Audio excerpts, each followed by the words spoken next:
Mini ప్రపంచానికి స్వాగతం.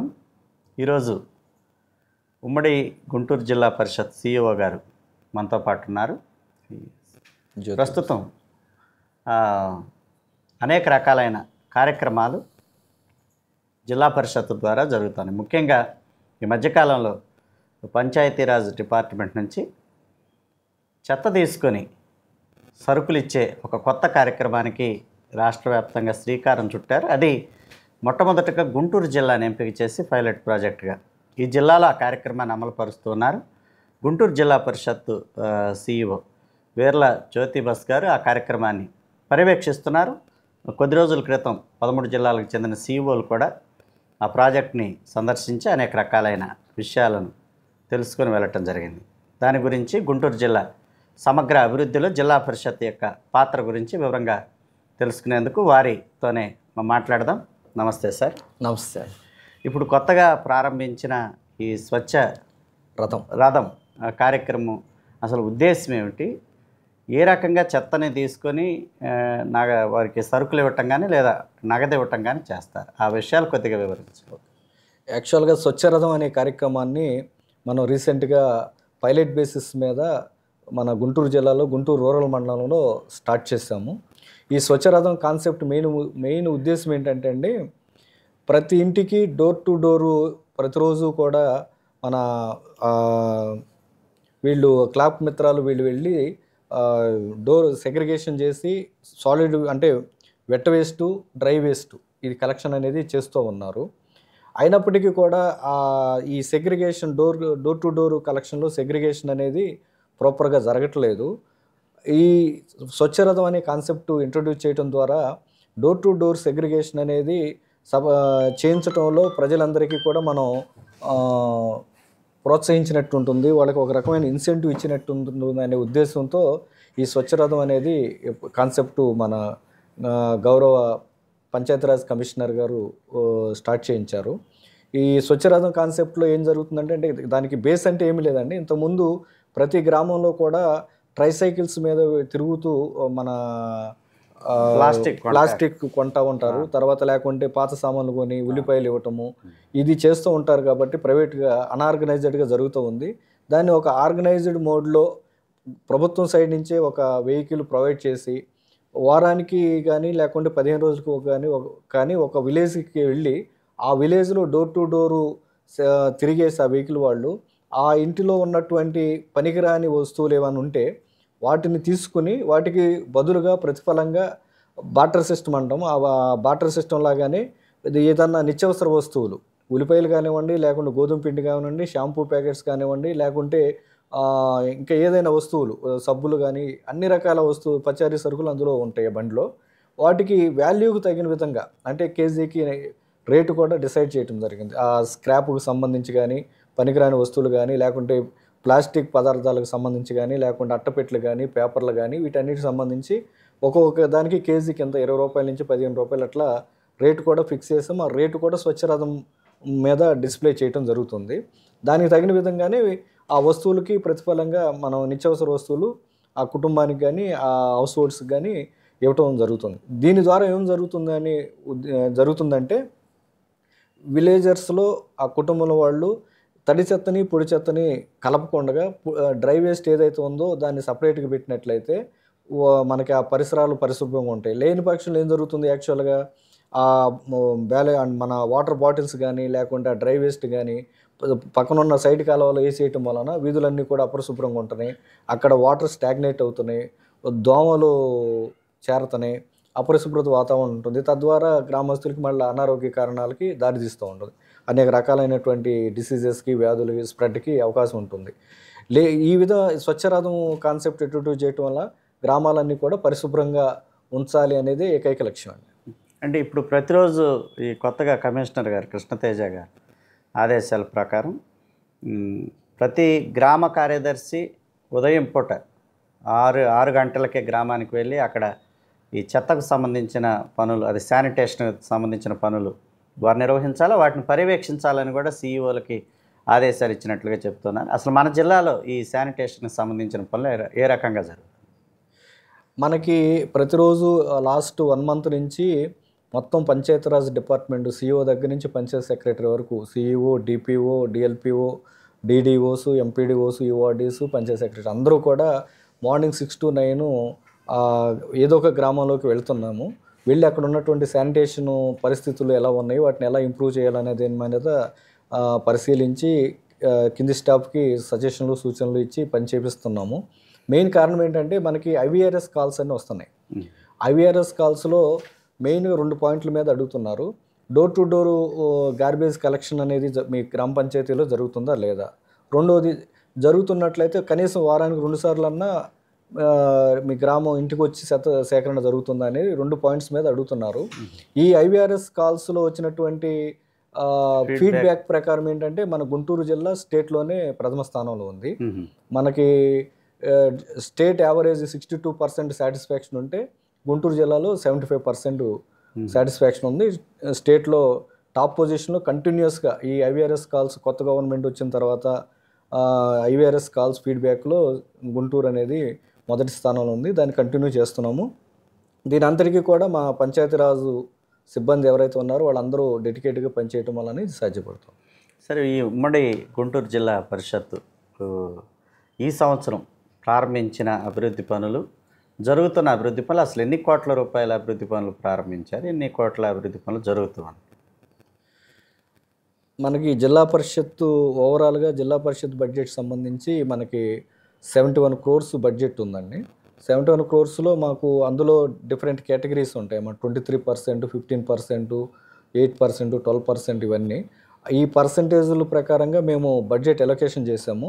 వర్క్స్కి సంబంధించి ఇన్ఫ్రాస్ట్రక్చర్ వర్క్స్, ముఖ్యంగా రోడ్స్కి కానీ బిల్డింగ్స్ కానీ వీటికి సంబంధించిన వర్క్స్ 22 కోట్లు ఆల్రెడీ మేము శాంక్షన్స్ ఇచ్చాము. జిల్లా పరిషత్ రీసెంట్గా తీర్మానం కూడా చేసి వర్క్స్ కూడా ఎంటరేట్ చేసాము. అవి ప్రోగ్రెస్లో ఉన్నాయండి, డిఫరెంట్ స్టేజెస్లో ఉన్నాయి. ఈ జిల్లా పరిషత్ ఆదాయానికి సంబంధించిన మార్గాలు అంటే ఈ మధ్యకాలంలో చాలామంది మామూలుగా ప్రస్తావనకు వచ్చిన సంగతి ఏమిటంటే ఈ సర్ఛార్జెస్ ఇవి సరిగా రావటం లేదు, ఇవ్వటం లేదు. రిజిస్ట్రేషన్ డిపార్ట్మెంటు, ఆ డిపార్ట్మెంట్లో అదొకటి. తర్వాత ఈ ఏదైతే ఆదాయ వనరులు ఉన్నాయో, ముఖ్యంగా బల్లకట్లు, ఇటువంటి నిర్వహణ, వీటి విషయంలో కొంతమంది వాటిని అడ్డుకుంటా ఉన్నారన్న ప్రచారం ఎక్కువగా జరుగుతూ ఉంది. వాటి వివరాలు అసలు అంటే మా జిల్లా పరిషత్కి వచ్చే మెయిన్ ఇన్కమ్ 2 రకాలుగా ఉంటుందండి. ఒకటి ప్రభుత్వం నుంచి వచ్చేటటువంటి గ్రాంట్ ఇన్ ఎయిడ్ కానీ, లేకుంటే ప్రభుత్వం నుంచి వచ్చేటటువంటి స్టాట్యూటరీగా అలాట్మెంట్ చేసే స్టాంప్ డ్యూటీకి మీద సర్ఛార్జ్ కానీ ఇవన్నీ కూడా ఉంటాయి. అదేవిధంగా రెండో విధంగా ఓన్ సోర్స్ రెవెన్యూ అనమాట, ఓఎస్ఆర్ అంటాం. ఓన్ సోర్స్ రెవెన్యూ కింద ఏంటంటే జిల్లా పరిషత్ సంబంధించిన షాపింగ్ కాంప్లెక్స్ రెంటల్ ద్వారా వచ్చే ఇన్కమ్ కానివ్వండి, లేకుంటే మీరు అన్నట్లుగా మనకి 11 చోట్ల ఫెర్రీస్, బలకట్లు ఉన్నాయి, వాటి మీద వచ్చే ఇన్కమ్ కానీ ఇది ఓన్ సోర్స్ ఆఫ్ రెవెన్యూ కింద వస్తుంది. ఇందులో మనకేంటంటే మీరు ఇప్పుడు చెప్పినట్లుగానే స్టాంప్ డ్యూటీ మీద సర్ఛార్జ్ అనేది కొంత బ్యాక్లాగ్ ఉందండి. మనకి ఈ 2025-26 ఫస్ట్ క్వార్టర్కి సుమారుగా 4.30 కోట్లు రావాల్సి ఉంది. అది ఇప్పటి వరకు అడ్జస్ట్ అయింది 47 lakhs మాత్రమే అడ్జస్ట్ అయింది. సో దాని మీద రీసెంట్గా చైర్పర్సన్ గారు మేము కలిసి డిస్ట్రిక్ట్ రిజిస్ట్రార్స్తో ముగ్గురు, అంటే పల్నాడు, గుంటూరు, బాపట్ల డిస్ట్రిక్ట్ రిజిస్ట్రార్స్తో కూడా మీటింగ్ పెట్టాము. దానికి సంబంధించిన పర్సుయేషన్ కూడా చేస్తున్నాము. మా షేరు అంటే జిల్లా పరిషత్కి రావాల్సినటువంటి షేరు ఇమీడియట్గా వచ్చేటట్టుగా ట్రై చేస్తున్నామండి. అదేవిధంగా ఓన్ సోర్స్ రెవెన్యూకి సంబంధించి ఆల్రెడీ షాపింగ్ కాంప్లెక్స్లో డ్రైవ్ టేకప్ చేసాము. ఏదైతే మనకి సుమారుగా 116 షాపింగ్ కాంప్లెక్స్లు ఉన్నాయి, ఒక 10 షాపింగ్ సముదాయాలు ఉన్నాయి. వాటన్నిటి చోట దగ్గరికి వెళ్ళి ఎరియర్స్ కలెక్షన్ చేయడానికి స్పెషల్ డ్రైవ్ కండక్ట్ చేస్తాం. ఈ మధ్యగా ఇప్పుడు మన జిల్లాలో ఈ ఎంపీడీఓల ప్రమోషన్ ఛానల్ కానీ లేదా వారికి సంబంధించిన ఈ ప్యానల్స్ రూపొందించడం, ఎంతమందికి అసలు ఎంపీడీఓలుగా కొత్తగా ప్రమోషన్లు వచ్చే అవకాశాలు ఉన్నాయి? ఇప్పుడు యాక్చువల్గా ఎంపీడీఓస్కి ప్రమోషన్స్ అనేది మన కమిషనర్ స్థాయిలో జరుగుతూ ఉంటుందండి. వాళ్ళ సీనియారిటీ లిస్ట్ కానీ ప్రమోషన్స్ ఇవ్వటం కానీ. ఇప్పుడు కొత్తగా మన ప్రభుత్వం వచ్చిన తర్వాత కృష్ణతేజ గారు, కమిషనర్ గారు చాలా ప్రోయాక్టివ్గా ఉన్నారు. ప్రోయాక్టివ్గా ఉండి ఎప్పటికప్పుడే వేకెన్సీస్ అన్నీ ఫిలప్ చేస్తూ ప్రమోషన్స్ ఇవ్వటం అనేది ఫాస్ట్ ట్రాక్లో జరుగుతూ ఉంది. అందులో భాగంగానే ఇప్పుడు మన జిల్లాకు సంబంధించి సుమారుగా ఒక 16 మంది ఏఓస్, జిల్లా పరిషత్ ఏఓస్ కానీ, లేకుంటే మండల పరిషత్తులు ఏవో ఉన్నటువంటి వారు కానీ, ఈఓపీఆర్ అండ్ ఆర్డీస్ కానీ, డిప్యూటీ ఎంపీడోస్ కానీ వాళ్ళందరికీ సీనియారిటీ లిస్టు తయారైంది. సుమారుగా ఒక నాకు తెలిసి ఒక 1 వీక్ 10 డేస్లో వేకెన్సీస్ ఫిలప్ చేస్తారు. కొత్త ఎంపీడీఓస్కి ప్రమోషన్స్ కూడా ఇస్తారు. సరే, ఈ డిఎల్డిఓస్కి కార్యాలయాలు ఏర్పాటు చేయమని ప్రభుత్వం ఆదేశించింది. ఆ ప్రక్రియ ఉమ్మడి గుంటూరు జిల్లాలో ఎలా జరుగుతుంది? ఇప్పుడు డిఎల్డిఓ వ్యవస్థని బలోపేతం చేయాలనేది గౌరవ ముఖ్యమంత్రి గారు చంద్రబాబు నాయుడు గారు, అదేవిధంగా మన గౌరవ ఉప ముఖ్యమంత్రి గారు పవన్ కళ్యాణ్ గారు చాలా దృఢమైన నిర్ణయం తీసుకున్నారు. ఏ విధంగా అంటే ఆర్డీఓ ఆఫీస్ అనేది రెవెన్యూకి డివిజన్ లెవెల్లో రిప్రజెంటేటివ్గా ఉంటుంది. డెవలప్మెంట్ యాక్టివిటీస్కి డిఎల్డిఓ ఆఫీసు రిప్రజెంటేటివ్గా ఉండాలి. ఆల్ డెవలప్మెంట్ యాక్టివిటీస్ డిఎల్డిఓ ఆధ్వర్యంలో, డీడీఓ అంటున్నారు, డివిజనల్ డెవలప్మెంట్ ఆఫీస్ అంటున్నారు, దాని ఆధ్వర్యంలో జరగాలనేది ఒక పాలసీ డెసిషన్ ప్రభుత్వం వారు తీసుకున్నారు. దానికి అనుగుణంగానే మనకి ఇక్కడ ఉమ్మడి గుంటూరు జిల్లాలో 7 డివిజన్స్ ఉన్నాయి. అంటే గుంటూరులో 2 ఉన్నాయి, గుంటూరు, తెనాలి.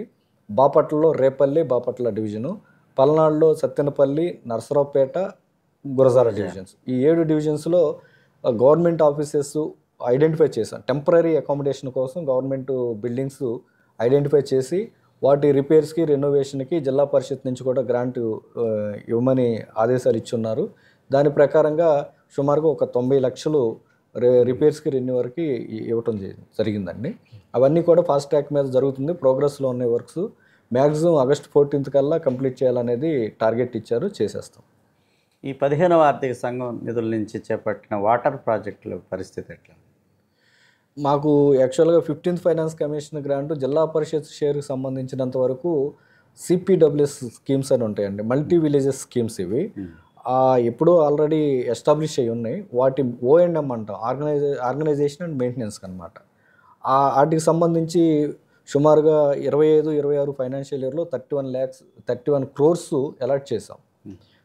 యాక్షన్ ప్లాన్ అంటే ఆర్డబ్ల్యూఎస్ ఇంజనీర్స్ ఇచ్చిన దాన్ని బేస్ చేసుకొని ఇవ్వటం జరిగింది. అవన్నీ కూడా ఫ్రమ్ టైం టు టైము ఆ మెయింటెనెన్స్ అనేది చేస్తున్నాము. ఎక్కడ కూడా వాటర్ క్వాలిటీలో ఇబ్బంది లేకుండా ప్రతి చోట వాటరు నిర్దేశిస్తున్నటువంటి గ్రామాల వాళ్ళకి అందే విధంగా చర్యలు తీసుకుంటాం.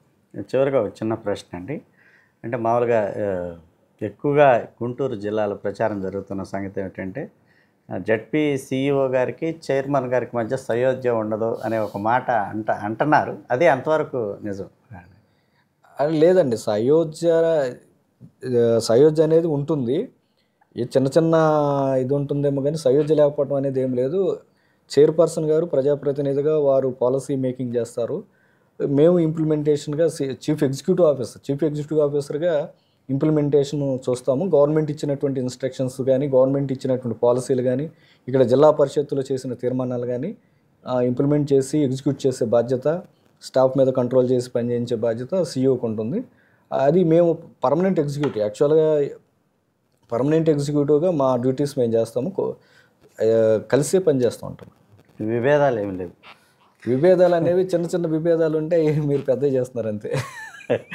ఇదండి ఉమ్మడి గుంటూరు జిల్లా పరిషత్ సిఇఓ గారు జ్యోతిబస్ గారు అనేక రకాలైన అభివృద్ధి కార్యక్రమాల గురించి వివరించారు. ముఖ్యంగా ఈ స్వచ్ఛరథం కాన్సెప్ట్ అనేది కొత్తగా రాష్ట్ర ప్రభుత్వం తీసుకురావటం జరిగింది.